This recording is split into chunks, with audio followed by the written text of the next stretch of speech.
শাশুড়ি যখন বোঝে যে আমার কোমরের জোর কমে গেছে, মুই ভালো করি হাঁটির পাং না, মোর কোমরে জোর নাই, তখন স্বেচ্ছায় শাশুড়ির ওই চাবিটা বউয়ের হাতে দেয়। রঙ্গে ভরা বঙ্গ রাজনীতি, আদিনব্য ইস্যুতে তৃণমূলে এবার শাশুড়ি বৌমার সমীকরণ। ক্যান্সারে নেই আর ভয়, NCRI-এ হবে এর জয়। আপনাদের ভরসা নেতাজি সুভাষচন্দ্র বোস ক্যান্সার হসপিটাল। কোচবিহারের মেখলিগঞ্জের সভায় ইঙ্গিতপূর্ণ মন্তব্য শোনা গেছে উত্তরবঙ্গ উন্নয়ন মন্ত্রী উদয়ন গুহর মুখে, যার মোদ্দা কথা হলো বয়সের ভারে কর্মক্ষমতা কমলে পদ আঁকড়ে না থেকে নতুনদের দায়িত্ব দেওয়াই ভালো। শাশুড়ি যখন বোঝে যে আমার কোমরের জোর কমে গেছে, মুই ভালো করি হাঁটির পাং না, মোর কোমরে জোর নাই, তখন স্বেচ্ছায় শাশুড়ির ওই চাবিটা বউয়ের হাতে দেয়।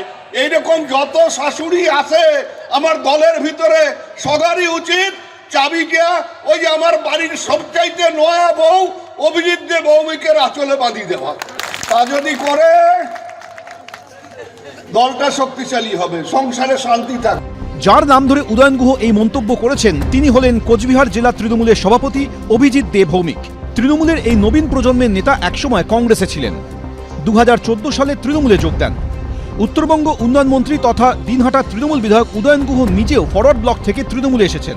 ঠিক একইভাবে ফরওয়ার্ড ব্লক থেকে তৃণমূলে এসেছেন কোচবিহারের সাংসদ জগদীশ বর্মা বসুনিয়া এবং মেখলিগঞ্জের বিধায়ক পরেশ অধিকারী, যিনি বাম জমানায় রাজ্যের খাদ্যমন্ত্রী ছিলেন। মমতা সরকারের প্রাক্তন বনমন্ত্রী ও শীতলকুচি প্রাক্তন বিধায়ক হিতেন বর্মনও ফরওয়ার্ড ব্লকের সাংসদ ছিলেন। হিতেন বর্মন এবং জগদীশ বর্মা বসুনিয়া রাজ্যে পালাবদলের আগে বাম সরকারের বিদায় বেলায় তৃণমূলে যোগ দেন।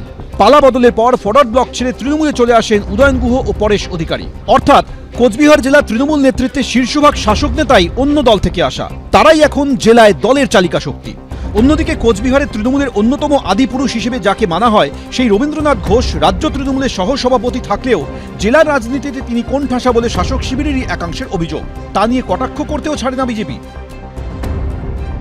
আদি তৃণমূল নতুন তৃণমূলের মধ্যে একটা সংঘাত চলছে।